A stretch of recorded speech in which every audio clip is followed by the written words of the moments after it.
ये कहानी है एक ऐसे गैंगस्टर की जिसे मराने के लिए बीजेपी और कांग्रेस को एक साथ आना पड़ा था। एक कहानी है ऐसे क्रिमिनल की जो इससे पहले राजस्थान में कभी ऐसा नहीं हुआ और ना शायद होगा। एक ऐसा क्रिमिनल जिससे बड़े बड़े राजनेता नेता और मंत्री मिनिस्टर भी डरते थे। एक ऐसा नेता जिसे मराने का ऑर्डर मोदी सरकार ने पास कर दिया था। कहते हैं कि इसको मरने के बाद 3 लाख लोग शोक जनाजे में पहुंचे थे सीबीआई जांच के लिए, लेकिन सीबीआई जांच नहीं हुई। मैं बात कर रहा हूं आनंदपाल सिंह रावणा के बारे में, एक ऐसा गैंगस्टर जो इससे पहले कभी नहीं हुआ। कहते हैं कि लॉरेंस बिश्नोई से भी ये 3 गुना ज़्यादा खतरनाक था। आनंदपाल सिंह कैसे बना सबसे बड़ा गैंगस्टर और कैसे हुई थी आनंदपाल और हनुमान बेनीवाल की सबसे बड़ी दुश्मनी, और कैसे बीजेपी की सरकार ने साजिश रच के आनंदपाल सिंह को मरवा दिया। चलिए इस वीडियो में पॉइंट बाय पॉइंट समझेंगे, तो इस वीडियो को पूरा ज़रूर देखिएगा। और हाँ, ये वीडियो किसी भी जाति धर्म पार्टी से जोड़कर बिल्कुल ना देखें। वीडियो एक सच्चाई फैक्ट्स के साथ आपको बताएंगे। चलिए इस वीडियो को शुरू से शुरू करते हैं। आनंदपाल सिंह का जन्म राजस्थान के नागौर जिले में हुआ था। नागौर जिले में एक छोटा सा गांव है सांवराद। सांवराद के रावणा राजपूत के घर जन्मा आनंदपाल सिंह। पिता इससे पहले पुलिस में थे और आनंदपाल सिंह का सपना था टीचर बनना। आनंदपाल सिंह धीरे धीरे स्कूल में पढ़ रहे थे और अपने सपने के लिए वो जी रहे थे। आनंदपाल सिंह के पिता चाहते थे कि आनंदपाल सिंह उनकी तरह आर्मी में जाए, लेकिन आनंदपाल सिंह की कोई ऐसी राय नहीं थी कि वो आर्मी में जाए। वो टीचर बनना ही चाहते थे। दिन रातें बीतती गई और अब आनंदपाल सिंह 10th क्लास में आ गए। जब 10th में आए तो आनंदपाल सिंह ने ये रूल चेंज करके अब आर्मी में जाना ही अपना अच्छा काम समझा। अब आनंदपाल सिंह ने 12th करने के बाद सांवराद में ही वो दूध डेयरी में काम कर रहे थे और आनंदपाल चाहते थे कि वो कैसे भी करके आर्मी में सेटल हो जाए। उस टाइम आनंदपाल की एज 20 से 22 साल थी जब आनंदपाल ये डेयरी वाला काम कर रहे थे दूध का। तो आनंदपाल के पास कई ऑफर आए और आनंदपाल ने जॉब के लिए भी दिया भी था। आनंदपाल सिंह के पास कई डिग्रियां थी, लेकिन आनंदपाल सिंह का सिलेक्शन नहीं हो रहा था। अब दिन और टाइम बीतता गया। ज़िंदगी अभी भी सही चल रही थी आनंदपाल की। कहते हैं कि आनंदपाल के जो सबसे बड़ा बदलाव आया वो आनंदपाल सिंह की शादी पर ही आया था। अब मैं थोड़ा सा पीछे ले जाते चलूं कि आनंदपाल ने 12th करने के बाद कॉलेज ज्वाइन की थी और कॉलेज में उनकी दोस्ती हुई थी उस टाइम के एक दबंग नेता थे, एक दबंगाई स्टूडेंट जीवनराम गोदारा। जाट समुदाय से थे और आनंदपाल राजपूत से। इनकी थोड़ी बहुत दोस्ती थी, उस टाइम इतनी नहीं थी। अब वापस कहानी पर चलें तो आनंदपाल की जब शादी होने वाली थी तो गांव के कुछ दबंगाई लोगों ने कहा कि आनंदपाल को हम घोड़ी पर नहीं चढ़ने देंगे। लेकिन क्यों आनंदपाल को घोड़ी पर क्यों नहीं चढ़ने दिया जाएगा, क्योंकि वो भी तो एक राजपूत समाज से आता है। तो मैं इस कहानी में लोगों की क्या राय थी उस टाइम की वो बताता हूँ। कहते हैं कि आनंदपाल सिंह रावणा राजपूत से आते हैं और रावणा राजपूत मतलब एक स्थानीय भाषा में लोग कहते हैं कि एक दरोगा, कि उसे घोड़ी पे नहीं चढ़ने देंगे। ऐसा मैं नहीं कह रहा हूँ कि वो नीची कौम से आ रहे हैं, मैं सबको बराबर समझता हूँ, लेकिन लोगों की राय थी उस टाइम की कि आनंदपाल एक नीची कैटेगरी का राजपूत है, इसलिए हम उसको घोड़ी पर नहीं चढ़ने देंगे। उसे नीचा समझा गया। आनंदपाल ने कहा कि इस बार तो बेइज्जती होगी, घोड़ी पे नहीं चढ़ने देंगे ये। और जो दबंगाई के लोग थे वो भी राजपूत ही थे। तो आनंदपाल ने काफ़ी ज़्यादा टेंशन हो गई कि आनंदपाल ने सोचना शुरू किया कि अब काम कैसे होगा। तब आनंदपाल का जो कॉलेज में दबंग था थोड़ा बहुत, जीवनराम गोदारा, थोड़े बहुत बाउंसर वगैरह रखता था, छोटे बड़े क्राइम के काम भी करता था। तो फ़ोन घुमाया जीवनराम गोदारा को कि ऐसी ऐसी बात है, आप कुछ करिए। जीवनराम गोदारा अब सांवराद में पहुंचते हैं। नागौर के सांवराद में पहुंचते हैं, गांव वालों को समझाते हैं ऐसे वैसे। गांव वाले जीवनराम गोदारा से थोड़े बहुत डर जाते हैं। उनको लगा कि ये दबंगा एक नेता है और कहीं मारपीट ना हो जाए। इस बार आनंदपाल सिंह अपने दोस्त जीवनराम गोदारा की हेल्प से वो घोड़ी पे चढ़ते हैं, ससुराल पहुंचते हैं और वो वापस बारात आ जाती। और इस टाइम तक जीवनराम गोदारा 2 से 3 दिन तक आनंदपाल के गांव घर में ही थे। जीवनराम गोदारा के साथी भी वहीं मौजूद थे। फिर शादी इस तरह से संपन्न हुई। अब शादी संपन्न होने के बाद आनंदपाल की दुश्मनी उन गांव वाले लोगों के साथ हो चुकी थी और आनंदपाल को अब ये भी लग रहा था कि यहाँ यदि जीना है चैन से तो इस तरह के दबंगाई रास्तों पर आना होगा। अब ज़िंदगी अच्छी खासी चल रही थी इस टाइम, वो चाहते थे। लेकिन अब साल धीरे धीरे बीतता गया और अगले ही कुछ सालों में गांव के पंचायत के चुनाव आए। गांव में होता है जो सरपंच का चुनाव होता है, ऐसा वैसा पंचायत हो, समिति पंचायत, ग्राम पंचायत के। तो आनंदपाल ने कहा कि मैं इलेक्शन लड़ूंगा। उसके घर वालों ने मना भी किया था कि आनंदपाल ऐसा काम मत कर, ये दबंगाई लोग हैं, कुछ ऐसा वैसा हो जाएगा। सामने भी आनंदपाल के कुछ ऐसे दबंगाई लोग थे। आनंदपाल एक शरीफ घर से आता था उस टाइम, वो सिर्फ ये काम कर रहा था दूध डेयरी का, ज़्यादा कुछ था नहीं। तो आनंदपाल ने कहा मैं इलेक्शन तो लड़ूंगा। आनंदपाल पहली बार इलेक्शन लड़ता है, लेकिन इस इलेक्शन में आनंदपाल सिंह को हार का सामना करना पड़ता है। आनंदपाल सिंह फिर से बैठ जाता है, लेकिन इस बार आनंदपाल सिंह की काफ़ी ज़्यादा बेइज्जती हुई। लोगों ने कहा कि तू क्यों खड़ा हुआ, जब तू हार गया तो क्यों खड़ा हुआ। लोगों ने बेइज्जती की। आनंदपाल ने अभी ये ठान रखा था कि कैसे भी करके वो चुनाव तो जीतेगा। ठीक 5 साल बाद अगला चुनाव आया। आनंदपाल सिंह ने फिर से वो चुनाव लड़ने के लिए काफ़ी ज़्यादा पैसे जुटाए और फिर वो इलेक्शन लड़े। इस बार आनंदपाल सिंह का कुछ लोगों ने साथ दिया, जिसकी बदौलत आनंदपाल सिंह ये इलेक्शन जीत गए। जीतने के बाद काफ़ी ज़्यादा खुशी मनाई पूरे गांव में और सारे लोग खुश थे। और इस टाइम जो सामने जो पार्टी आ रही थी उससे आनंदपाल सिंह की दुश्मनी हो गई। जब आनंदपाल सिंह की सामने वाले टीम से दुश्मनी हो गई तो कुछ मुकदमे भी उन लोगों ने झूठे दर्ज करवाए, जो आज भी है कि आनंदपाल ने ऐसा किया, मारपीट की, शराब ठेके, हर तरह के मुकदमे दर्ज करवाए। अब आनंदपाल सिंह की उस टाइम थोड़ी बहुत ऐसे दुश्मनी हुई और अब ये साल धीरे धीरे बीतता गया। और एक ऐसा केस था जिसमें आनंदपाल सिंह को जेल हुई, ये पहली बार। और खैराज हत्याकांड की बात कर रहा हूँ मैं। खैराज हत्याकांड के लिए आनंदपाल सिंह को 3 से 4 साल के लिए जेल हुई थी। और आनंदपाल सिंह, ये बात है 2000 सन की, 2001 की, जब आनंदपाल सिंह पहली बार जेल में गए इतने लंबे टाइम। अब आनंदपाल धीरे धीरे ऐसे दबंगाई के रास्ते पे चलता जा रहा था।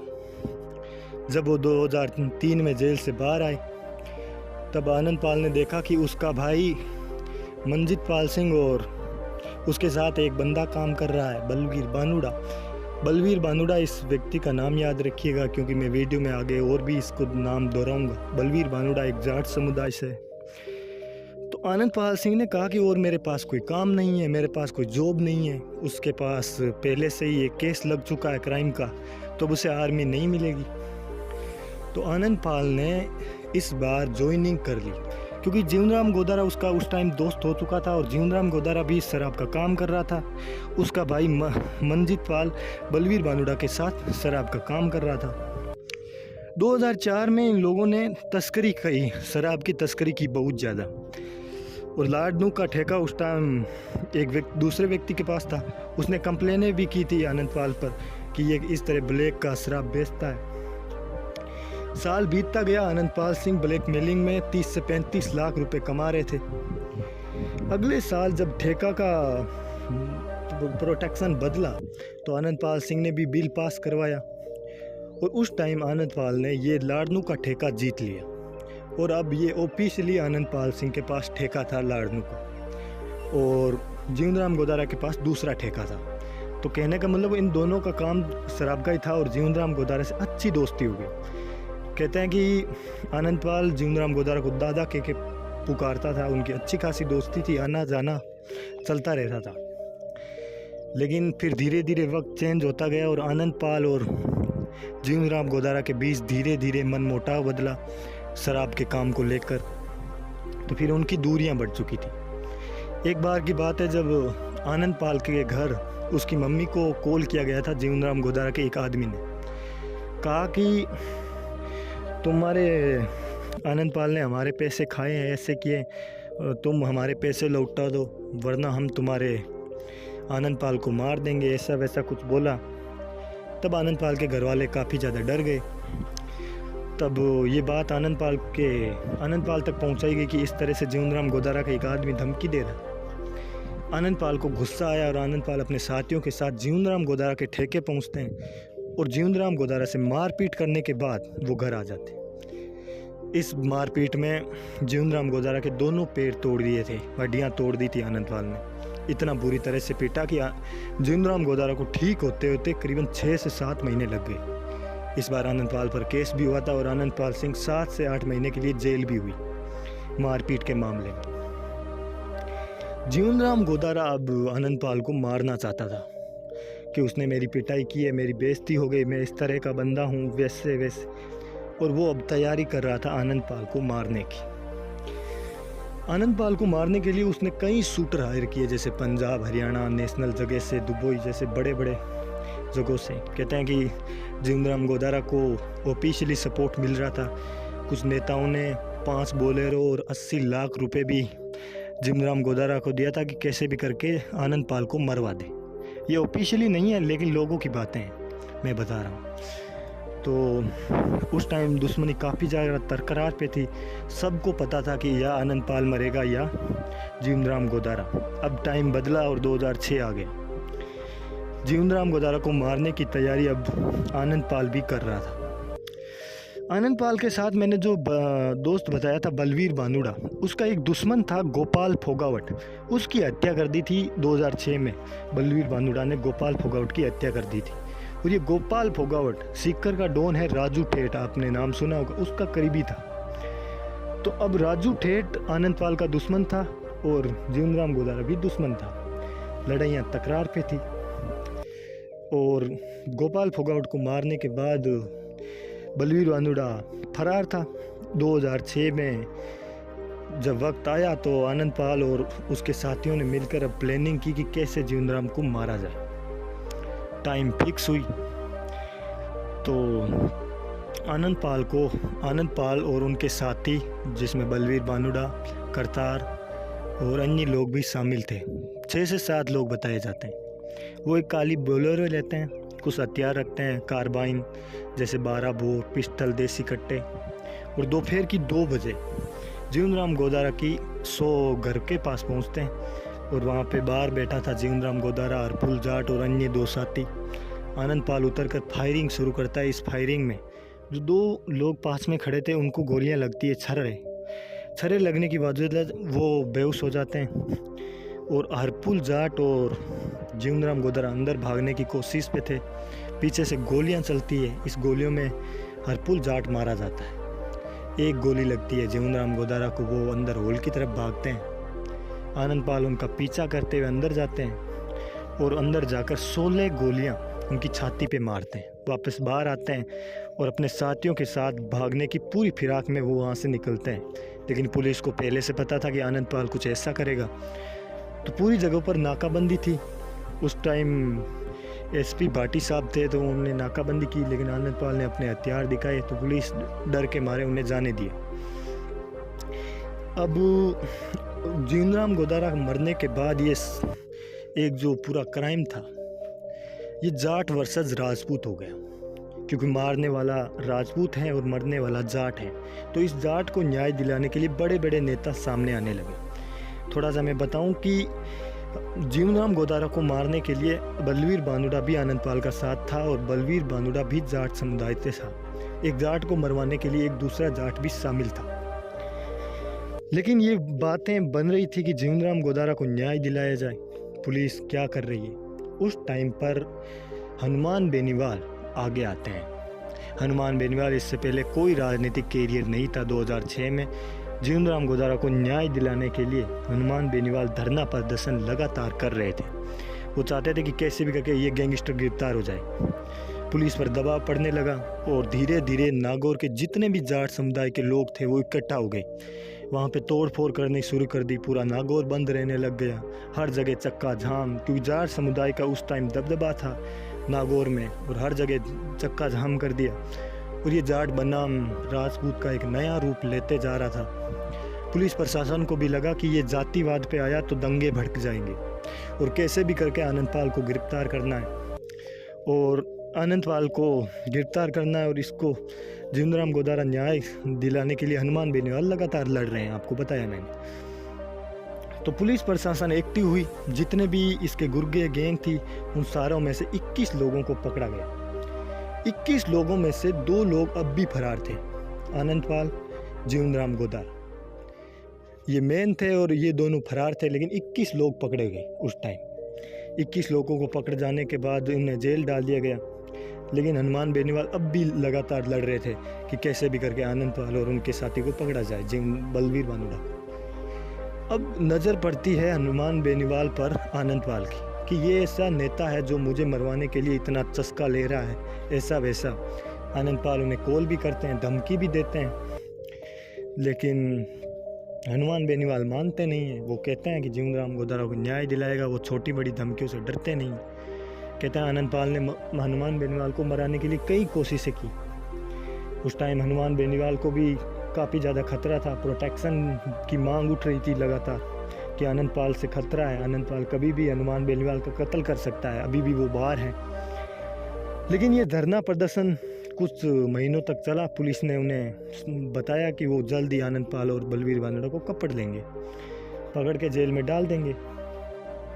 भी धीरे धीरे ये शांत हुआ और 2008 में वो बीजेपी में राजनीति ज्वाइन करते हैं और ये उस टाइम एमएलए बनते हैं बीजेपी से। हनुमान बेनीवाल, इतना मुझे पुख्ता याद नहीं है, शायद एमएलए ही थे। 2008 में हनुमान बेनीवाल ऑफिशियली राजनीति में आते हैं क्योंकि जाट समुदाय का उन्हें सपोर्ट था जीवनराम गोदारा को लेकर और अन्य जातियों ने भी काफ़ी ज़्यादा सपोर्ट किया। तो ये मामला अब आगे बढ़ा। 2008 से 9, 10, 11, 12 आया। पुलिस अब भी एक्टिव थी कि कैसे भी करके आनंदपाल को ढूंढा जाए। लगातार 6 सालों से आनंदपाल दुबई, पाकिस्तान, पंजाब, हरियाणा, गुजरात, राजस्थान, अन्य जगहों पर फरारी काट रहे थे। अब पुलिस को भनक तक नहीं लगने दी कि आनंदपाल कहाँ है। 2 मर्डर का आनंदपाल पर यह मुकदमा था, लेकिन आनंदपाल अब फरार था। पुलिस एक्टिव थी हर जगह, लेकिन टाइम बीतता गया। अब वक्त आता है 2014 का, जब जयपुर के एक फार्म हाउस पर पुलिस अचानक छापामारी करती है। इसमें 11 साथी पकड़े जाते हैं आनंदपाल के साथ में, जिसमें आनंदपाल, बलवीर बानुड़ा भी शामिल थे।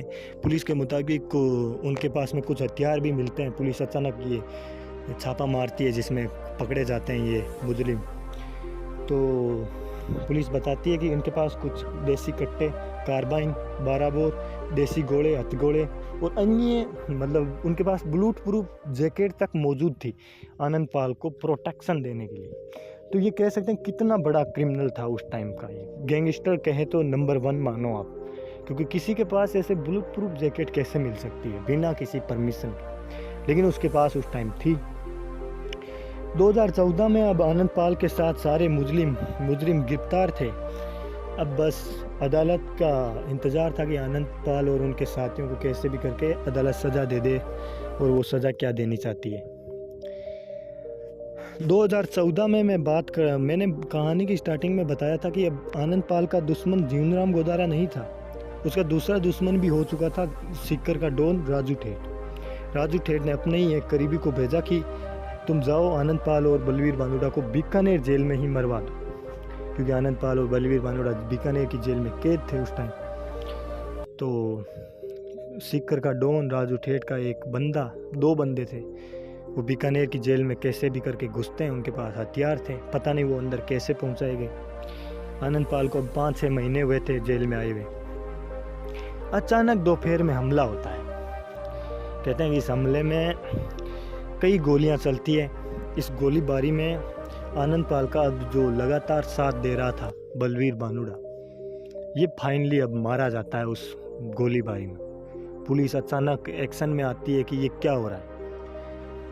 आनंदपाल सिंह के भाई मंजीत पाल सिंह एक इंटरव्यू में बताते हैं कि उस टाइम हमले में आनंदपाल सिंह के पास कोई भी गन वगैरह कुछ भी नहीं थे। आनंदपाल सिंह ने एक ईंट का सहारा लेते हैं और वो एक उसके जो सीकर का डॉन है उसका भेजे हुए एक आदमी को इतना दबंगाई से पीटते हैं कि उसका सर फोड़ देते हैं और वो व्यक्ति वहीं मारा जाता है और एक व्यक्ति वहाँ से भाग निकलता है। तो उस व्यक्ति के पास गन थी और आनंदपाल सिंह के पास नियतें थे, लेकिन वो ईंट से किस तरह एक गन वाले व्यक्ति से भिड़ जाते हैं और उसका कत्ल भी कर देते हैं। ये एक बड़ा दबंगाई का टाइप का था, क्योंकि आनंदपाल उतना पावरफुल था। तो इस हमले में आनंदपाल ने सबसे करीबी दोस्त बलवीर भानुड़ा को खो दिया, जो जाट समुदाय से था। मैंने बताया उनका लगातार साथ दे रहा था उस जेल में गोलीबारी में, और कुछ पुलिस वालों को गोलियां लगती है, लेकिन आनंदपाल को एक गोली तक नहीं लगती है। और अब आनंदपाल का दूसरा निशाना था राजू ठेठ। आनंदपाल चाहता था कि कैसे भी करके मैं इस राजू ठेठ को मरवाऊंगा। पुलिस एक्शन में आती है, बड़ी बड़ी जगहों पर ये बात पहुंचती है कि एक पुलिस स्टेशन में हमला हुआ है, और हमले में हमला किस पे, एक बहुत बड़े क्रिमिनल पे, और इस हमले में एक व्यक्ति मारा भी जाते हैं, 2 व्यक्ति मारे जाते हैं इस हमले में। तो पुलिस की काफ़ी ज़्यादा धज्जियाँ उड़ती है, पुलिस एक्शन में आती है और आनंदपाल को जैसलमेर शायद अजमेर की जेल में ट्रांसफ़र कर दिया कि इसको यहाँ से वहाँ पर भेजो। अब आनंदपाल को बीकानेर की जेल से अजमेर भेजा गया। 1 से 2 साल वहाँ पे रुकने के बाद,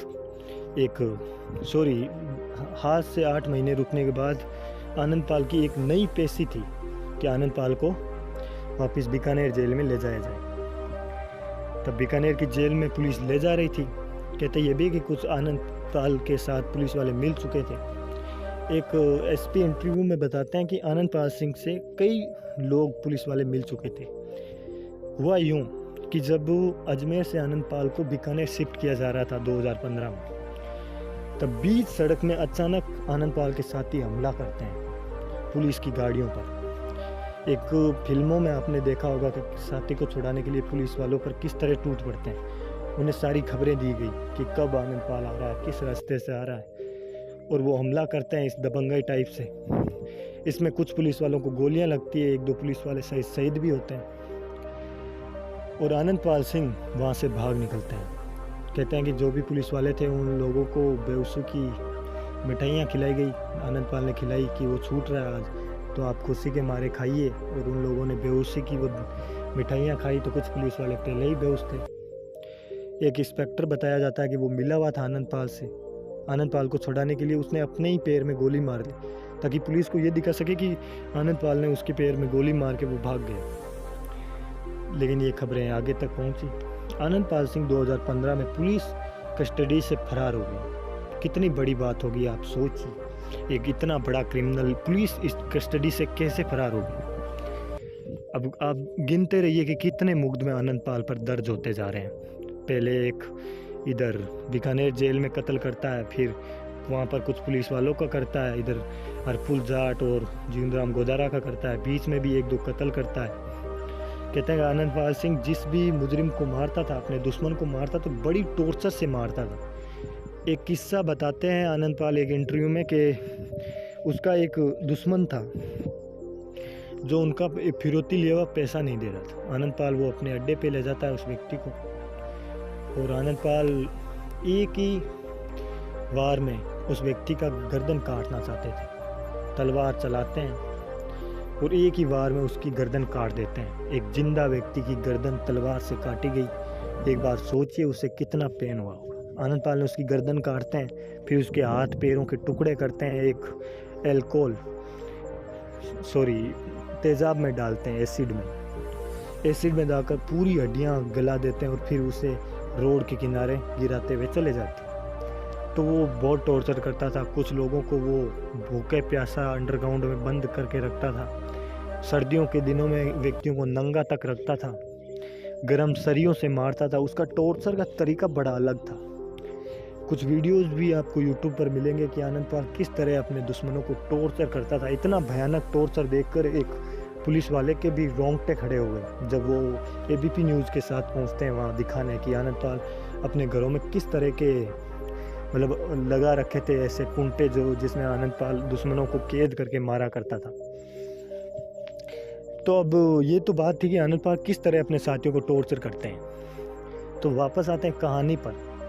अजमेर जेल से आनंदपाल को बीकानेर की जेल पर एक पेशी के दौरान ले जाया जा रहा था। वहाँ से आनंदपाल पुलिस कस्टडी से भागते हैं और वहाँ से अपने साथियों के साथ भाग जाते हैं। अब आनंदपाल बाहर आने के बाद सोचते हैं कि उनका राइट हैंड बलवीर भानोड़ा मारे गए जीवनराम गोदारा से। अब इस केस में सिर्फ एक आनंद पाल ही बाहर हैं और कोई बाहर नहीं है। अब आनंद पाल, अब दो खबरें आती हैं आनंद पाल के बारे में, क्या सच है क्या झूठ, इसका कोई ऑफिशियली कंफर्म नहीं है। कहते हैं कि 2015 में आनंद पाल छूटने के बाद वो चाहता था कि पुलिस को सरेंडर कर दे। कुछ वकीलों से भी वो मिला था, कॉल पे भी बात करता कि वो सरेंडर करना चाहता है, जो भी उस पे मुकदमे लगे हैं वो काफ़ी ज़्यादा झूठे हैं और वो आनंद पाल सरेंडर करना चाहता है। ये 2016 की बात है, लेकिन इतना वकील इतने हुए नहीं। वो घर वालों से भी बात करता है कि मैं अपराध की दुनिया छोड़ना चाहता हूँ और पुलिस मेरे पीछे पड़ी हुई है, मैं इस केस से कैसे बचा जाऊँ, मुझे समझ नहीं आ रहा है। और वो लगातार वकीलों से हेल्प मांग रहा था कि कैसे भी करके उसे बचा लो। वो बचाने की गुहार क्यों कर रहा था, इस पे थोड़ी सी बात करें तो 2015 आते आते राजस्थान का नंबर 1 गैंगस्टर बन चुका था ये आनंद पाल। कहते हैं ये भी है कि बीएसएफ की कुछ टुकड़ियों को स्पेशल ट्रेनिंग दी जाने लगी थी आनंद पाल को एनकाउंटर में उड़ाने की, क्योंकि पूरी तरह से ऊपर से छूट मिल चुकी थी कि आनंद पाल अब पकड़ा नहीं जाएगा, वो कहीं पे भी दिखता है उसे शूट आउट में अपना निपटारा करा दो। तो पुलिस अपनी एक्शन में थी, वो चाहती थी कि आनंद पाल का कभी भी एनकाउंटर करना हो तो कर दे। कोई मतलब गिरफ्तारी वाला, सरेंडर वाला कोई पोस्ट नहीं था, कैसे भी करके आनंद पाल को गिरफ्तार करना। और 5 लाख का इनाम था कि जो भी आनंद पाल को बताएगा हम उसे 5 लाख देंगे। तो अब मैं ये भी क्लियर करता चलूँ कि आनंद पाल को पकड़ने के लिए कौन सी पुलिस हेल्प कर रही थी। देखो, बीकानेर की जेल की तो पुलिस थी, क्योंकि वो बॉर्डर पे पड़ता है नागौर, और ये मुकदमा नागौर का है मेन, तो क्योंकि जो जीवनराम गोदारा का कत्ल इधर यहीं पे हुआ है। तो जीवनराम गोदारा के कत्ल को लेकर नागौर पुलिस एक्टिव और बीकानेर की पुलिस एक्टिव, साथ में अजमेर की पुलिस एक्टिव, क्योंकि उनकी ही कस्टडी से आनंद पाल फरार हुए थे। तो काफ़ी ज़्यादा लोग वहाँ से एक्टिव थे आनंद पाल को मरवाने के लिए। 4 से 5 जिलों की पुलिस मिलकर आनंद पाल सिंह के इस ऑपरेशन पे काम कर रही थी कि कब भी आनंद पाल का एनकाउंटर करना हो तो किया जा सके। बाहर के जैसे एनएसजी कमांडो, एसपीजी कमांडो और अन्य जगहों से अलग अलग तरह के कमांडर बुलाए गए आनंद पाल सिंह का एनकाउंटर करने के लिए। स्पेशल बुलेट प्रूफ जैकेटें मंगाई गई, अलग अलग तरह के हथियार मंगाए गए और डेली ये रूटीन पर तैयारी चल रही थी कि आनंद पाल को कभी भी मरवाया जा सकता है। अब आप कहेंगे कि इतनी तैयारी एक मामूली से गैंगस्टर के लिए तो नहीं हो सकती, एक ऐसा आतंकवादी के लिए भी नहीं होता, इतनी कोई टीम में तैयारी थोड़ी करती है। गाड़ियों को भी तैयारी किया गया था कि किस तरह आनंद पाल की कोई गाड़ी सामने आती है तो उसे किस तरह से टक्कर मार के गिराया जाए। तो ड्राइवरों को भी अलग तरह की मतलब देने लगे ट्रेनिंग, और आनंद पाल को कैसे मारना है इसकी भी ट्रेनिंग एनएसजी, एसपीजी और पुलिस वालों को दी जाने लगी। हर व्यक्ति को एक हथियार दिया गया पुलिस की तरफ से और ये ऑपरेशन जारी था। अंदर की खबरें ये भी है कि आनंद पाल सिंह सेफ्टी रखने के लिए लगातार फरार था। 2016 आया, आनंद पाल सिंह जहाँ पर अपने घरों में सोता था वहाँ पर काफ़ी ज़्यादा मतलब प्रोटेक्शन, सुरक्षा रखता था अपनी। कुछ लोग उसकी जाग जाग कर पहरे देते थे कि आनंद पाल सिंह पर अचानक कभी भी पुलिस छापा मार सकती है। आनंद पाल सिंह को भी अब फाइनल पता था कि पुलिस उनका कभी भी एनकाउंटर कर सकती है। उसने काफ़ी ज़्यादा संघर्ष किया, वकीलों तक पहुँचे कि कैसे भी करके आनंद पाल सरेंडर करना चाहता है, पुलिस उसकी बात सुने, वो कल को सरेंडर कर दे और पुलिस उसका एनकाउंटर कर दे तो वो ऑफिशियली एक वकील के तौर पर वो सरेंडर करेगा। और जो मुकदमे, कुछ मुकदमे उस पर झूठे लगाए गए उसका भी मतलब पुलिस जवाब दे। तो 2016 आया, पुलिस लगातार ट्रेनिंग दे रही थी कि कैसे आनंद पाल को मारवाना है। 2016 आते आते अब ये जून का महीना आया तो एक एसपी अपने इंटरव्यू में बताते हैं कि हमने तैयारी किस तरह की। एक पुलिस वाला क्या बताता है ये सुनिए आप, कि एक पुलिस वाला किस तरह आनंद पाल को मरवाने की तैयारी पे था। पुलिस बताती है कि ये 5 जिलों की पुलिस तो थी आनंद पाल को मरवाने के लिए, हर जगह नाकाबंदी थी। और पुलिस को ये भी पता था कि आनंद पाल राजस्थान से बाहर नहीं गया क्योंकि सारे रास्ते ब्लॉक कर दिए और उसे कैसे भी करके घर में घेर के मारना है। आनंद पाल को यहीं पे राजस्थान पे ही मारना है, क्योंकि उसकी तू में हो रही थी पुलिस की कि क्या कर रही है पुलिस। लगातार 15 साल से वो गैंगस्टर फरार है, 10 साल से, और पुलिस कर क्या रही है। पुलिस की सुरक्षा बढ़ा दी गई, पुलिस हर तरफ से नाकाबंदी, हर जगह कोशिशें करने लग गई। अब पुलिस बताती है कि आनंद पाल सिंह को किस तरह पकड़ा गया। फाइनल स्टोरी क्या थी। आनंद पाल का एनकाउंटर 24 जून 2016 को हुआ, रात्रि के 10 साढ़े 10 बजे। उससे 10 दिन पहले क्या हुआ सुनिए। पुलिस बताती है कि इस तरह आनंद पाल हमसे कंट्रोल नहीं आएगा, इसके लिए हमें एक नए प्लान बनाने होंगे कि आनंद पाल को किस तरह पकड़े कर मारा जाए। तो पुलिस उन्हें प्लान बनाने लगी। तो उनका एक प्लान सामने आया कि आनंद पाल एक घर है, वहाँ पर वो हर महीने वहाँ जाता है, उसके आनंद पाल का कोई रिलेटिव है, आनंद पाल उनसे मिलने जाता है। ये आनंद पुलिस वालों को खबर लगी। तो पुलिस उनसे मिलने पहुंची, उस घर वालों से, और उनसे बात करती है, उन्हें 0 इन पर लेती है और कहती है कि आनंद पाल को पकड़वाने में आप मदद करिए और आप कुछ मत बोलिए। वो आनंद पाल के कुछ रिलेटिव थे, वहाँ पे आनंद पाल उनसे मिलने आता था महीने के कहीं से भी। तो ठीक है, वो बोलते हैं कि हाँ ठीक है। वहाँ पे आनंद पाल मिलने नहीं आता था, आनंद पाल के भाई आते थे, एक चचेरा भाई और एक आनंद पाल का सगा भाई था, वो मिलने आते थे। आनंद पाल वहाँ मिलने नहीं आता रिलेटिव के पास। तो पुलिस लगातार लग रही थी कि कभी भी वो आ सकते हैं। पुलिस 0 इन पे थी, और उस आनंद पाल का जो रिलेटिव था उसे बताया गया कि आपने यदि खबर दी तो आपको हम जेल में डालेंगे और आप कानून की मदद कीजिएगा। तो अब दिन बीतने लगे, और 10 दिन बाद आनंद पाल का भाई, उनका नाम शायद एक का बंटी है, एक का नाम मालूम नहीं है, वो दोनों वहाँ पहुँचते हैं उनसे मिलने। और उनसे जो उनका रिलेटिव है, उनका नाम पता नहीं है, उनसे मिलने के बाद वो सीधे ऊपर जाते हैं छत पे, जहाँ पे पुलिस पहले से ही मौके पे तैयार थी। पुलिस के 15 से 16 कमांडर वहाँ मौजूद थे। उसका एक छोटा भाई था, आनंद पाल का चचेरा भाई, वो जाता है और वॉश बेसिन में अपना मुंह धो रहा था। तब एक पुलिस वाला बोल रहा है कि कैसे हो। अचानक पुलिस को देखकर उसकी हवा टाइट हो गई।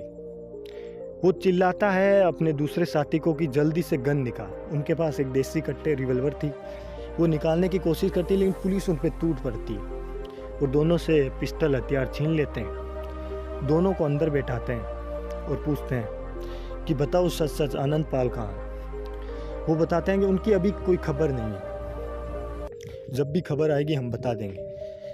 आनंद पाल को बता नहीं रहे वो। पुलिस उन्हें अलग से अंदर ले जाती है, टॉर्चर करती है, पीटती है कि वो आनंद पाल के साथी थे। टॉर्चर करने के बाद उनका मुंह खुल जाता है।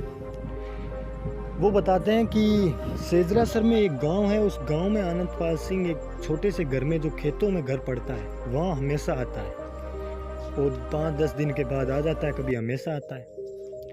पुलिस ने उन दोनों को अंदर किया कि कहीं खबर आनंद पाल तक ना पहुंच जाए, और यही मौका है आनंद पाल को पकड़ने का। पुलिस अलर्ट हो गई। पुलिस के अन्य कमांडर शामिल थे, जिसमें 75 से 76 कमांडर बताए जाते हैं पुलिस के। वो सेजरासर के इसी एक गांव में, मुझे नाम याद नहीं है, शायद सेजरासर ही होगा, एक घर में पहुंचती है, उसे चारों तरफ से घेर लेती है दूर दूर तक, और आनंद पाल सिंह पर नज़रें रखती है, कैमरे लगाती है कि आनंद पाल सिंह उस घर में कब आए। तभी उन्हें खबर मिलती है कि आनंद पाल सिंह इनके घर में ही है। फिर पुलिस को लगा कि अभी उस टाइम 6 बजे ये पुलिस की टीमें पहुंची थी, नागौर, बीकानेर, अजमेर, इधर जोधपुर की पुलिस वहाँ पर पहुंच चुकी थी। नागौर की ऑलरेडी काफ़ी ज़्यादा पुलिस पहुंच चुकी थी। कहते हैं ये भी है कि पुलिस को इन्फॉर्म किया गया था, जिसमें 700 से 800 कमांडर शामिल थे। अभी शाम की 6 बज गई। आनंद पाल 24 जून 2016 है। अब पुलिस धीरे धीरे उनका पीछा करती है, कहती है कि जैसे ही अंधेरा हो आनंद पाल को दबोचा जाए। शाम की अब 7-8 बज गई जब आनंद पाल सिंह के उस घर को धीरे धीरे पुलिस घेर कर पास जाने शुरू हुई। पुलिस के पास अभी मौजूद थे कुछ कमांडर, बताया जाता है कि 100 से 150 कमांडर पुलिस के मौजूद थे। और पुलिस को ये शक था कि इसके पास कुछ साथी होंगे, लेकिन उस टाइम आनंद पाल अकेला था, क्योंकि जितने भी साथी थे वो पकड़े जा चुके थे। पुलिस ने इतना 0 इन किया था कि जितने भी साथी आनंद पाल के थे सब के सब पकड़े गए। तो आनंद पाल अब अकेला था, उसके 2 साथी उसके भाई थे, वो भी पकड़े गए। आनंद पाल के जितने भी लोग थे सब पकड़े गए। आनंद पाल काफ़ी ज़्यादा परेशान था, इसलिए वो अकेला था। कुछ बंदोबस्त कर रहा था कि कैसे राजस्थान से बाहर निकला जाए, पुलिस लगातार अलर्ट पे है, तो वो अकेला था। शाम का वक्त, अब 9 बज गई। आनंद पाल उन घर का एक मालिक है, उसके साथ वो सो रहा था एक खटिए पे ऊपर छत पे। अब आप पूछोगे कि ये घर का मालिक आनंद पाल से मिला हुआ है? हाँ, आनंद पाल से मिला हुआ है, लेकिन इतना नहीं। वो चाहते थे कि आनंद पाल जैसे बड़े खूंखार से दोस्ती रखेंगे तो कहीं काम आएगा, इसलिए वो उससे मिला हुआ है। लेकिन इस घर का मालिक आनंद पाल से कोई ऐसे मिला नहीं हुआ है कि क्राइम की दुनिया। वो चाहते थे कि एक दबंगा से हमारी दोस्ती हो जाए और कहीं पे भी काम आ जाएंगे, तो इसलिए आनंद पाल का वो ऐसे सिक्योरिटी दे रहा था। तो 9 बजे आनंद पाल अपने खटिए पे सो रहा है रात की वो छत पे। पुलिस धीरे धीरे गाड़ियाँ पास में जाती है। पुलिस अचानक देखकर आनंद पाल अलर्ट होता है। कुछ पुलिस वालों की गाड़ियाँ का प्रकाश देखकर आनंद पाल अपनी AK-47 निकालता है। आनंद पाल सिंह कहते हैं कि AK-47 का बड़ा शौकीन था। AK-47 निकालने के बाद आनंद पाल सिंह 3 राउंड फायर करते हैं पुलिस की गाड़ियों पर, लेकिन गनीमत रही, किसी भी पुलिस वाले को गोलियां लगी नहीं, क्योंकि पुलिस पहले पे ही अलर्ट थी। अब 2 थ्योरी बाहर निकल के आती है। एक आनंद पाल के भाई ने बताई वो, और दूसरी आनंद पाल की थ्योरी जो पुलिस वालों ने बताई। पुलिस वालों की पहले थ्योरी सुनाता हूँ कि पुलिस वालों की क्या कहानी थी। पुलिस कहती है कि वो 3 राउंड हम पे फायरिंग करता है इसमें AK-47 की। हम धीरे धीरे पास, सारे कमांडर पास में पहुंच जाते हैं घर के। आनंद पाल सिंह घर की छत पे थे। तो पुलिस अपने रेडियो पे बोलती है कि कैसे भी करके सरेंडर कर दो, पुलिस ने चारों तरफ से घेर लिया है, तुम यहाँ से बच नहीं सकते, और हमारे काफ़ी साथी यहाँ पे 100 से 150 पुलिस कमांडर हैं, तुम बच के नहीं जा सकते। और नागौर और उधर अजमेर, जोधपुर की पुलिस भी यहाँ पहुँच रही है। और ये हकीकत था, वहाँ पे पहुँच रही थी, क्योंकि काफ़ी ज़्यादा सिक्योरिटी बढ़ाई गई थी आनंद पाल को लेकर। तो पुलिस वाले कहते हैं कि आनंद पाल इस बात को नहीं माना, वो लगातार फायरिंग करता जा रहा था। हमारे जो NSG के कमांडो है वो अंदर पहुँचते हैं, उनके हाथ में गने थी, वो अंदर जाकर सीढ़ियों के पास फायर करते हैं। आनंद पाल सिंह भी AK-47 से फायर करते हैं, और कुछ पुलिस वालों को गोलियां भी लगती है पैरों में, कुछ कमांडर जख्मी भी होते हैं। एक कमांडर ने आगे एक सीढ़ियों के पास शीशा रखा और शीशे में देखा कि आनंद पाल की पोजीशन क्या है। 1 घंटे तक इनकी मुठभेड़ चलती रही, गोलियां फायर होती है, ऊपर से ये होती है। अचानक पुलिस वाले देखते हैं कि उनको आवाज़ आती है AK-47 को लोड करने की, कि वो आनंद पाल सिंह अब AK-47 को लोड कर रहा है। ये पुलिस वाले बताते हैं, ये कंफर्म है, आप कहीं पे भी देख सकते हैं।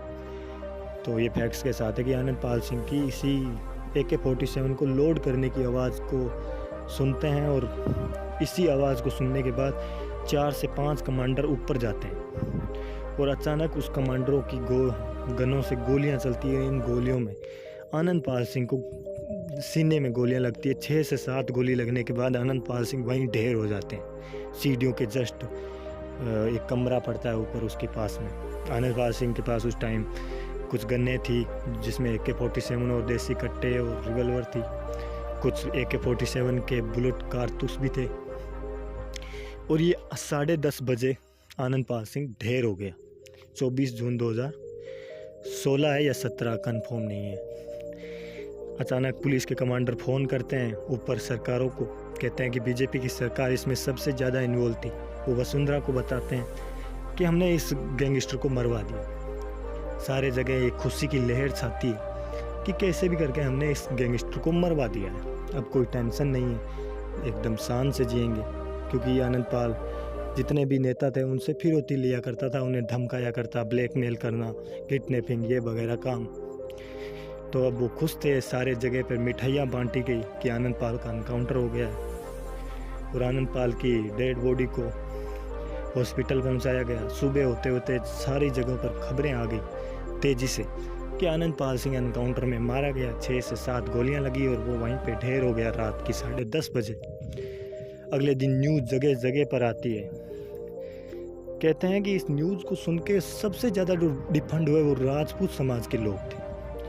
उनका कहना था कि आनंद पाल सरेंडर करना चाहते थे तो उनको मारने की कहाँ ज़रूरत थी। देखिए दूसरी थ्योरी क्या थी। मैंने पहली थ्योरी बताई कि पुलिस ने कहा कि सरेंडर करवाने के लिए आनंद पाल को बोला गया। आनंद पाल ने सरेंडर किया नहीं, जवाबी में वो गोलियां चला रहा था।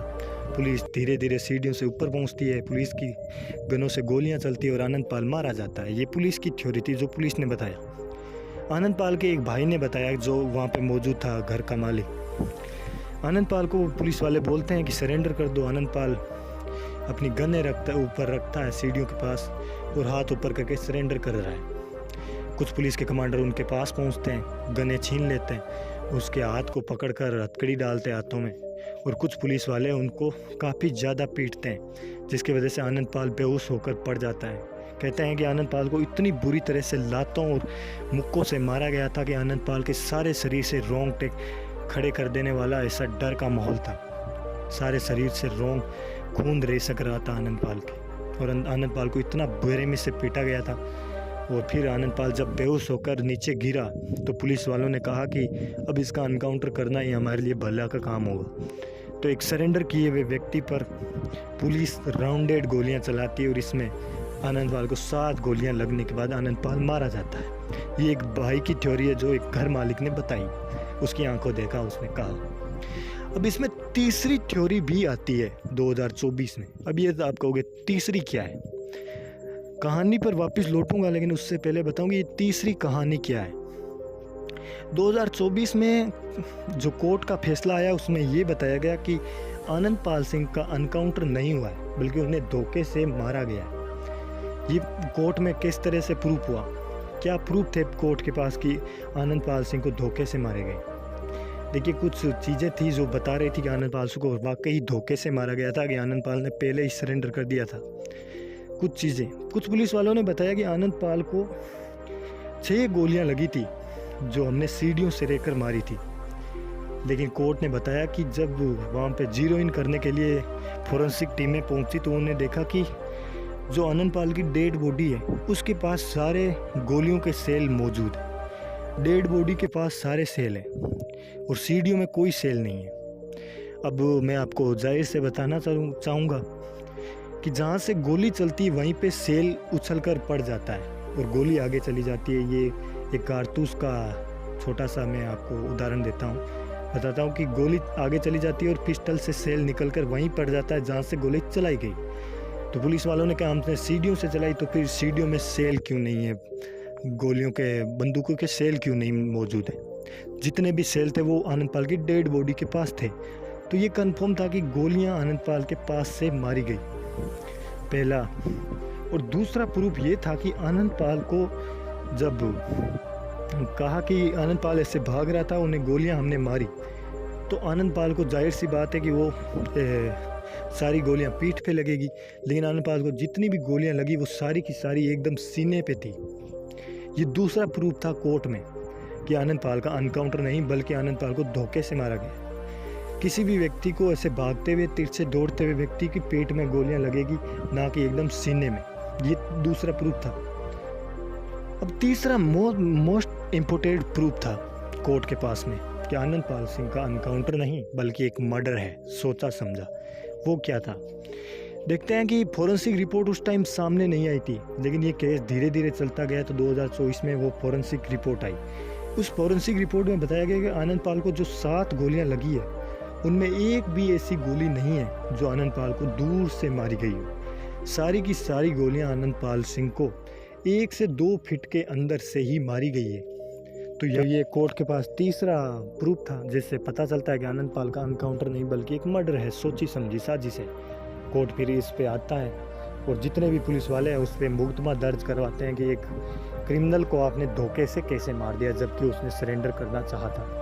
उसका फैसला अभी भी नहीं आया है। कुछ पुलिस वालों पर केस चला है, कुछ पुलिस वाले पर अभी रिपोर्ट आई नहीं है, आएगी तो बताएंगे। अब कहानी की वापस उसी मोड पे चलते हैं कि एक्चुअली में उसके अगले दिन क्या हुआ। जितनी भी सरकारें थी वो खुशी के लड्डू बांट रही थी कि आनंद पाल इतना बड़ा गैंगस्टर मारा गया। अगले दिन जब राजपूत समाज के जितने भी लोग थे उन्हें पता चला कि ऐसा हुआ है, कहते हैं राजपूतों के बारे में कि वो शांत है तो वो उन्हें शांत रहने दिया जाए और जब तक उन्हें छेड़ा नहीं जाएगा वो कुछ नहीं करेंगे, और जब छेड़ लिया जाए तो वो किसी को उसके हक तक लिए नहीं रहने देंगे, जीने नहीं देंगे। जितने भी राजपूत समाज के लोग थे वो धीरे धीरे इकट्ठा हो रहे थे सांवराद गांव में, और ये सांवराद गांव आनंदपाल का है। धीरे धीरे इनकी संख्या बढ़ती गई। पुलिस प्रशासन ने देखा कि ये तो उल्टा हो रहा है। लगातार वहाँ धरना प्रदर्शन हो रहा था आनंदपाल को न्याय दिलाने के लिए। धीरे धीरे संख्या बढ़ती गई। पहले दिन 1000, 2000, 3000, 10,000। पुलिस ने लगा कि संख्या धीरे धीरे बढ़ रही। पुलिस धीरे धीरे वहाँ पहुँचती है। जब 10,000 संख्या पहुँच जाती है तो पुलिस प्रोटेक्शन के लिए आती है। ये मैं बताता हूँ आपको कि जैसे संख्या बढ़ती है लोगों की, पुलिस प्रोटेक्शन के लिए पहुँचती है कि वहाँ पर कुछ अनहोनी ना घट जाए। जब 10,000 लोग पहुँचे तो पुलिस वालों ने कहा ये हो क्या रहा, क्योंकि अब अगला दिन था और अगले दिन आनंदपाल को घर वालों को सौंप दिया था कि आप इसका अंतिम संस्कार कर दो, लेकिन घर वाले मना कर रहे थे। आनंदपाल के भाई, माँ, जितने भी लोग थे वो कह रहे थे हम इसका अंतिम संस्कार नहीं करेंगे, ये एक सोची समझी साजिश में मर्डर है, ना कि एनकाउंटर, और इसकी सीबीआई जांच होनी चाहिए। कहते हैं कि अभी जो 2023 के एंड 5 दिसंबर 2023 में करनी सेना के अध्यक्ष सुखदेव सिंह गोगामेडी का जो हत्या की गई थी, और ये सुखदेव सिंह गोगामेडी उसी टाइम पर सुर्खियों में आया था। सुखदेव सिंह गोगामेडी इस केस को लीड करते हैं कि आनंदपाल को न्याय दिलाने के लिए वो लड़ रहे थे। तो सुखदेव सिंह गोगामेडी ये ऐलान करते हैं कि जितने भी राजपूत समाज के लोग हैं वो नागौर के सांवराद गांव में पहुंचे और आनंदपाल को हम न्याय दिलाएंगे। धीरे धीरे संख्या बढ़ती गई। पुलिस के लिए ये एक बहुत बड़ी चुनौती थी, एक चेतावनी थी कि पुलिस अब क्या करेगी। कहते हैं कि अब संख्या इतनी बढ़ रही थी। 24 जून को कत्ल हुआ, अब धीरे धीरे 1 जुलाई आई। 1 जुलाई को कहते हैं इतनी संख्या बढ़ चुकी थी कि 3 लाख लोग एक साथ वहाँ पहुँच गए। 3 लाख लोगों को देखकर पुलिस काफ़ी ज़्यादा घबरा गई। पुलिस प्रोटेक्शन बढ़ने लगा। हर जगह ये डर छा गया कि यदि इसकी सीबीआई जांच नहीं की जाएगी, राजपूतों में दंगे भड़केंगे और राजपूत वहाँ ऐसा कर देंगे। पुलिस वालों की गाड़ियाँ जलाई गई, पुलिस वालों पर पत्थर फेंके गए, और पुलिस की संख्या भी अभी वहाँ बढ़ रही है, क्योंकि ये मुद्दा धीरे धीरे देखते देखते बहुत बड़ा बन जाएगा और कैसे भी करके हमें अंतिम संस्कार कराना। लेकिन कैसे? 3 लाख राजपूत लोग मौजूद हैं और उसके बीच में आनंदपाल सिंह की डेड बॉडी को हाथ लगाना मतलब एक मौत को छूने जैसी बात है। पुलिस अब लगातार सोच रही थी। जब आनंदपाल जिंदा था उनके लिए टेंशन था, अब मरने के बाद भी अब वो भी टेंशन है कि क्या करें अब आगे। पुलिस लगातार सोच रही है, लेकिन सुखदेव सिंह गोगामेडी इस केस को लीड कर रहे हैं। और उसी टाइम ये छोटू सिंह रावणा भी सिंगर प्रचलित हुआ था, क्योंकि उन्होंने गाने गाए थे छोटू सिंह रावणा ने आनंदपाल को लेकर, जो काफ़ी वायरल हुए। पुलिस धीरे धीरे संख्या बढ़ती गई लोगों की सिर्फ एक ही मांग थी कि सीबीआई जांच की जाए, लेकिन पुलिस सीबीआई जांच क्यों नहीं कर रही। पुलिस ने बताया कि हमारी पुलिस वालों ने इसका एनकाउंटर किया, इतने पुलिस वाले बता रहे हैं कि एनकाउंटर एकदम सही है, तो मैं सीबीआई जांच करके हमारी पुलिस वालों की ऐसे तो बेइज्जती होगी कि हम ही लोगों ने एनकाउंटर किया, हमारी रिपोर्ट मानी नहीं जा रही। तो पुलिस उनका सीबीआई जांच कर नहीं रही है। उस टाइम वसुंधरा सीएम थी जो बीजेपी से थी, उसका दबाव पड़ रहा था, कैसे भी चाहती थी कि सीएम की इसका अंतिम संस्कार हो जाए और ये केस टल जाए। लेकिन ये धीरे धीरे धरना प्रदर्शन बढ़ता गया। सुखदेव सिंह गोगामेडी ने अचानक 4 जुलाई को ऐलान किया कि जितने भी राजपूत समाज के लोग हैं वो 10 जुलाई को इकट्ठा हो जाओ, और हम इस बार देखते हैं कि पुलिस कैसे सीबीआई जांच नहीं करेगी। जब ये बात सुनने में आई कि 10 जुलाई को एक बहुत बड़ा सम्मेलन रखा जाएगा, इसमें राजपूत समाज के लोग यूपी, बिहार, हरियाणा, पंजाब, गुजरात और राजस्थान के पूरे राजपूत समाज इकट्ठा होंगे, तब ये सीएम तक बात पहुंचती है। कहते हैं कि 3 लाख तो पहले ही लोग यहाँ आ रहे हैं, तो ये बहुत बड़ा एक आंदोलन होगा, इससे हमें काफ़ी ज़्यादा नुकसान होगा। तो ऐसे सरकारें डर रही थी कि आनंदपाल का कैसे भी करके अब टोटल 11 दिन हो गए उसका अंतिम संस्कार किया जाए। आनंदपाल की फ्रीज में रखी गई थी, डीप फ्रीजर में बॉडी, तो एकदम सुरक्षित थी। उतने राजपूत लोग वहाँ पर इकट्ठा थे। पुलिस चाहती थी कि कैसे भी करके इसका अंतिम संस्कार करवा दे, फिर भीड़ कम हो जाएगी। आनंदपाल सिंह को कहते हैं कि इतने लोग इकट्ठा देख पुलिस प्रशासन ने भारी मात्रा में राजस्थान के जितने भी नेटवर्क सर्विस थे सबको बंद कर दिया। ये पहली बार था कि राजस्थान के जितने भी नेटवर्क थे उन्हें बिल्कुल बंद कर दिया, ताकि लोगों तक कोई मैसेज ना पहुंचे कि आनंदपाल के स्थल पे पहुंचना है या नहीं पहुंचना। 7 जुलाई को अचानक पुलिस की कुछ टीमें वहाँ अचानक सादी वर्दी में पहुँचती है। सादी वर्दी का मतलब है कि वो मतलब सिविल ड्रेस में पहुँचती है उस घर के आंगन में। लोगों को लगा कि ये शायद दर्शन करने आए हैं, क्योंकि जितने भी राजपूत समाज आते थे वो पहले आनंदपाल की डेड बॉडी को चरणों में धोख दे के साइड में चले जाते थे। तो लोगों को लगा ऐसे ही आए। अचानक पुलिस की टुकड़ियाँ थी वो सिविल ड्रेस में थी, विदाउट ड्रेस, और अचानक वो आनंदपाल सिंह की डेड बॉडी उठाती है और बाहर की तरफ भागती है। कुछ राजपूत समाज के लोग अचानक रोकने की कोशिश करते हैं। ये संध्या का वक्त था, मतलब शाम का वक्त था। डेड बॉडी लेकर पुलिस वाले बाहर भागते हैं और एक गाड़ी में रखवा दें, और साइड में ही एक शमशान पड़ता है, वहाँ तक ले जाते हैं। पुलिस काफ़ी ज़्यादा मात्रा में थी, करीबन 7 से 8 हज़ार पुलिस वाले वहाँ मौजूद थे, और शाम का वक्त था तो भीड़ भी इतनी नहीं थी। ये होता देख आनंदपाल सिंह की मां ने अपने ऊपर पेट्रोल डालकर जलाने की कोशिश करती है कि अब मेरा क्या हो, लेकिन पुलिस वाले उन्हें जलने से रोक लेते हैं और आनंदपाल सिंह का इस तरह से रात शाम की 7 बजे अंतिम संस्कार किया जाता है। और अंतिम संस्कार होने के बाद पुलिस के कुछ टीमें खिंड जाती है, मतलब बिखर जाती है।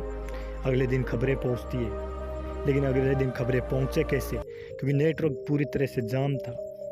हर जगह खबरें पहुंची नहीं गई 2-3 से 4 दिन तक, और लगातार भीड़ कम होती जा रही थी। पुलिस प्रोटेक्शन सुरक्षा बढ़ाई गई कि वहाँ लोग कोई ना जाए, जितने भी राजपूत समाज आ रहे हैं उस पर लाठीचार्ज किया जाए।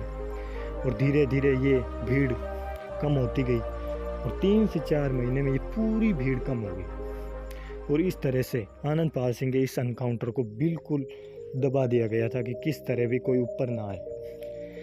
अब कहेंगे कि अब हुआ क्या। धीरे धीरे दिन वक्त बीतता गया और 2018 आया। जितने भी साथी 21 साथी पकड़े गए थे, मैंने बताया 21 साथी पकड़े गए थे जीवनराम गोधारा हत्याकांड को लेकर। 2018 फरवरी आई। इस टाइम पर हनुमान बेनीवाल की अपनी पार्टी बन चुकी थी RLP, जिसको लीड कर रहे थे हनुमान बेनीवाल। तो 2018 आया। 18 के फरवरी में इधर डीडवाना का एक न्यायाधीश है प्रदीप कुमार मोदी की अदालत ने फैसला सुनाया। 21 में से 11 आरोपियों को बेइज्जत बरी कर दिया, जिसमें आनंदपाल का भाई मंजीत पाल सिंह भी शामिल था। उसे भी इसी केस से बरी कर दिया, और बाकी लोगों को कुछ कम सज़ा हुई, जिसमें 3 आरोपियों को उम्र कैद की सज़ा हुई, और एक आदमी जिसका नाम है पप्पू राम, उसे 5 साल की सज़ा सुनाई गई इस जीवनराम गोधारा हत्याकांड को लेकर। ये न्याय 2018 में आया था, 2006 में कत्ल हुआ, 2018 में सज़ा सुनाई गई सबको। लेकिन इसमें बलवीर बानोड़ा जो 2014 में जेल में मारा गया, बीकानेर जेल में, और 2016-17 में आनंदपाल का एनकाउंटर हो गया। तो इसमें 2 ये जो आरोपी थे मेन, इनका एनकाउंटर हो चुका था, एक की हत्या हो गई। तो ये जो पीछे 3 थे उनको उम्र कैद हुई, और एक को पप्पू राम को 5 साल की सज़ा। तो इस तरह से 2018 में आनंदपाल के जो पकड़े गए साथी थे उन्हें सज़ा सुना दी गई। और कहते हैं आनंदपाल के जितने भी साथी थे वो फिर अपनी गैंग चलाने के लिए लॉरेंस बिश्नोई की टीम से जा मिले, क्योंकि उस टाइम जितनी भी गैंगें थी वो कम हो चुकी थी, और सिक्कर का डॉन तो दुश्मन था। आनंदपाल के जितने भी साथी थे वो सब के सब मिल जाते हैं लॉरेंस बिश्नोई जो 007 गैंग है उससे जाकर मिल जाते हैं। दिन बीतता जाता है, वक्त के साथ 2023 आता है। 2023 में सिक्कर के डॉन राजू ठेठ की हत्या करवाता है लॉरेंस बिश्नोई, और ये आनंदपाल का बदला इस तरह पूरा होता है। और इसके बाद आनंदपाल की अगली खबर आती है 2024 के अगस्त में, जब कोर्ट कहता है कि आनंदपाल का जो एनकाउंटर हुआ वो बिल्कुल फर्जी है। एक एनकाउंटर नहीं कहेंगे उसको, एक धोखे से किया गया कत्ल है जो पुलिस कस्टडी में हुआ है। इसके बाद आनंदपाल सिंह के मरने के बाद वो जब डेट आती है तो एक ब्लड डोनेशन का भी मुहिम चलाई जाती है। आनंदपाल के जो न्याय दिलाने के लिए जो सुखदेव सिंह गोगामेडी लड़ रहे थे उनका 2023 के दिसंबर में कत्ल हो जाता है। तो इस तरह से आनंदपाल सिंह का केस धीरे धीरे दबा दिया जाता है। तो ये था आज के वीडियो में, मैंने आपको 0 से 100 तक समझाया कि आनंदपाल सिंह का कत्ल किस तरह किया गया था। कोई भी डाउट है तो हमें कमेंट सेक्शन में ज़रूर बताइए। और इतने बड़े वीडियो को जिसने भी पूरा देखा उसे दिल से धन्यवाद। और आज की कहानी आप देख रहे हैं डार्क वेपन पर, और आपको कहानी सुना रहे हैं मिस्टर प्रेम सिंह करछावा। दिल से धन्यवाद आप सभी को। और जुड़े रहिए हमारे इस चैनल से। आगे भी ऐसी कई कहानियाँ आपको सुनने को मिलेगी और हमें कमेंट में बताइए कि आपको आगे कैसे वीडियो चाहिए, किस तरह के टाइप के वीडियो चाहिए जो हम आपको दे सकते हैं। तो आज के वीडियो में इतना ही, मिलते हैं नेक्स्ट वीडियो में। तब तक के लिए जय हिंद, जय भारत, वंदे मातरम।